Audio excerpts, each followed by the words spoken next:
Hello friends, welcome. Today's summary tells one of the most thrilling kidnapping stories, full of intense action.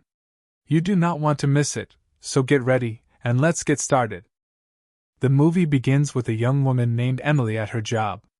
We see her asking another woman for advice about the clothes she plans to wear on a trip with her boyfriend. Emily talks about her upcoming trip to Ecuador with her boyfriend Michael. She explains that Michael has his own band with his friends, and that the band has become very famous and makes a lot of money. But Michael has been too busy for her all the time, which has hurt their relationship. That's why she booked the trip to Ecuador, so they could travel together, reconnect, and forget all the conflicts between them. At that moment, we find out that the woman Emily is talking to is just a customer at the place, and Emily has been telling this whole story to a complete stranger. The manager gets annoyed by Emily's behavior, argues with her, and tells her she's tired of her lack of focus at work. So the manager decides to fire Emily. Emily begs her to keep her on, but the manager refuses. Emily walks away, sad because she just lost her job. Later, she meets her boyfriend Michael at a restaurant in the city. She tells him about her imagination of their trip to Ecuador, picturing them together on the beach. But Michael shocks her, telling her he won't be traveling with her. He says he's now a famous singer and that he won't continue the relationship with her, because he has so many fans who want to be with him. He leaves her alone, and she's heartbroken. At the end of the day, we see Linda, Emily's mother, taking care of cats. We learn that Linda lives only with her son Jeffrey, and that she doesn't do anything in her life except look after the cats and Jeffrey. Linda calls Emily to talk, but finds her phone turned off, so she leaves a message and goes to sleep. The next day, Emily tries to find one of her friends to join her on the Ecuador trip, because she can't cancel it or get her money back. But all her friends are busy. She decides to travel even if she has to go alone. The following day she visits her mom, and there she sees Jeffrey. She notices that her mother still treats Jeffrey as if he were a little boy. Emily feels frustrated by Jeffrey's behavior. At that point, we learn that Jeffrey suffers from a phobia of social interaction, which makes him avoid people and stay home all the time. That night, Emily is in her room talking to one of her friends about the trip. While on the call, she finds a photo album of her mother when she was young.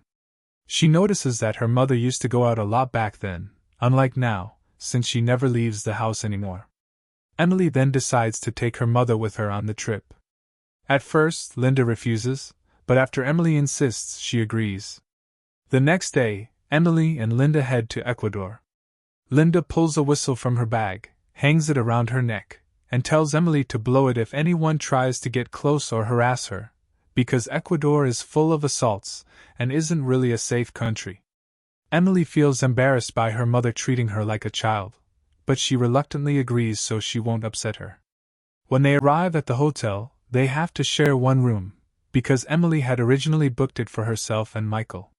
Emily and Linda go down to the pool, where they meet a strange woman named Rose. Rose tells them she works in security at the hotel and that her friend Barb works there too. Rose is very talkative and starts telling them stories about Barb's adventures, saying that Barb used to be a police officer and took part in many tough rescue missions. She warns them about Ecuador, saying kidnappings are very common there, so common that 1 out of every 4 people gets kidnapped. She tells them to call her if they need anything, then leaves. Later that evening, Emily is at the hotel and meets a handsome young man named James. James asks to sit and talk with her because he likes her. Emily quickly finds herself drawn to him too, since she feels lonely after her breakup with Michael. They leave the bar together so they can talk away from the noise. While they are talking, Rose appears and asks Emily if anyone is bothering her. Emily feels embarrassed by Rose's behavior and asks her to stay away. At the end of the day, James takes Emily to a bar near the hotel. They spend the night dancing and drinking until she gets drunk. James then takes her back to the hotel and asks to meet her again the next day before leaving. Emily goes up to her room and finds her mother staying up late reading a book. Emily takes the book from her and tells her about the guy she met, asking her to come with her the next day. Her mother refuses, saying she's enjoying reading. Frustrated, Emily tears the end of the book and insists that her mother must come with her. The next day, Emily goes with her mother to meet James. During the drive, James keeps telling Emily about his adventures. After a while, they arrive at a small town on the border with Colombia, and James takes a shortcut to get to their destination faster. Linda, however, feels scared and worried that he might be planning to kidnap them, and she asks him to return to the main road or to let them out of the car. James agrees and says he will return to the main road, but suddenly another car appears and crashes into theirs, causing everyone to lose consciousness. When Emily wakes up, she finds herself trapped in a room with her mother. They have no idea who kidnapped them, but they are terrified. Linda suspects that James might have been the one who brought them here. While they are talking, a man named Mercado enters and tells them that he is the leader of the gang that kidnapped them. He warns them not to provoke him, or he will kill them, and says he will move them to another location. Soon, members of the gang enter the room, take Emily and her mother, and lock them in the trunk of a car so they can't escape. Mercado's cousin drives them personally to another location. Along the way, Emily and her mother are in a state of extreme fear, unsure what will happen. Suddenly, the car stops, and Emily tries to take the opportunity to escape. She first frees her own hands, then unties her mother, explaining that she learned from YouTube how to open a car trunk. She successfully opens the trunk and flees with her mother. The man driving sees them escaping and starts chasing them. Emily and her mother get into a passing car. When the man tries to catch up, Emily hits him on the head, killing him. Later, the car's driver notices them in the back, stops, and forces them out while yelling incomprehensible words, then leaves them behind. Emily and her mother walk away from the area. Emily uses a street phone to call the embassy, asking the officer to send help. The officer tells her that the area is extremely dangerous and instructs her to go to the nearest embassy branch, where they will be rescued, then hangs up. Emily and her mother head to a restaurant in town, where they meet a strange man named Roger. A young employee at the restaurant tells them that Roger can help them and is the only one who can protect them from Mercado and his gang because he knows all the city's routes and can help them escape. At that moment, Mercado and his gang appear in the restaurant. He tells them that Emily killed his only nephew and that he plans to kill her in revenge. Linda notices a bow and arrow nearby. She decides to distract the gang to grab their attention, while Emily takes the bow and threatens them to back off.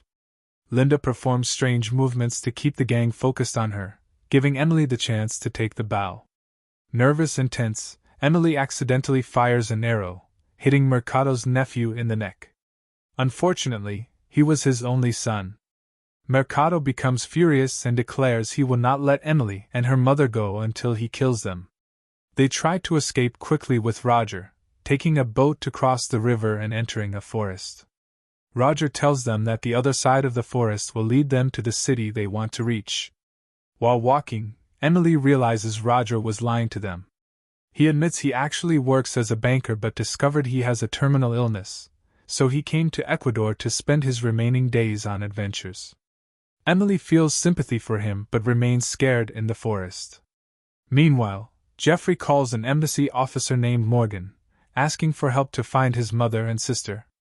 He explains that he cannot do anything on his own because he has always depended on his mother. Morgan ignores him and threatens that if he calls again, he will be imprisoned. Back with Emily and Linda, they are trying to get out of the forest, but reach a massive cliff at the top of a mountain. Roger tells them he will handle it.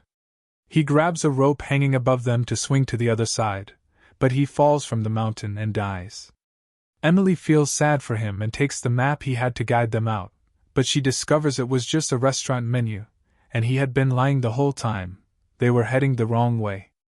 At that point, Linda and Emily decide to rely on themselves to get out of the forest.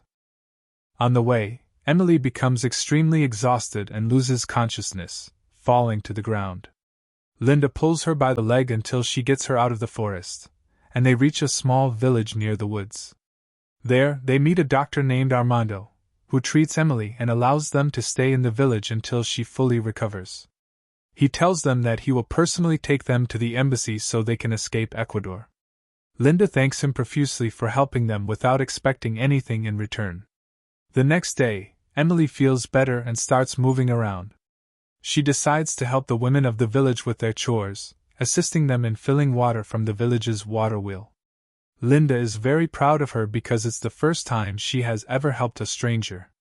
At the same time, Emily feels sorry for her mother, believing that forcing her to come on this trip caused all the trouble they've gone through.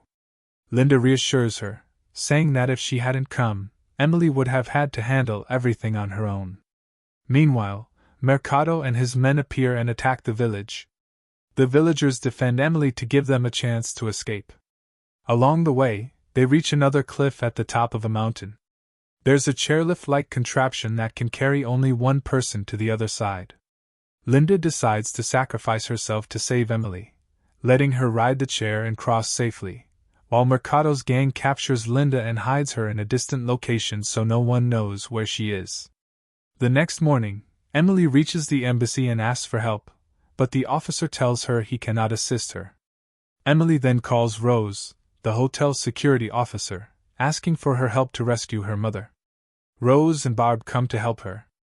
We learn that Rose is a skilled trainee capable of handling dangerous missions. Meanwhile, Jeffrey goes to the embassy and asks Morgan for help to rescue his mother. Morgan sympathizes with him and agrees to help save her from the gang.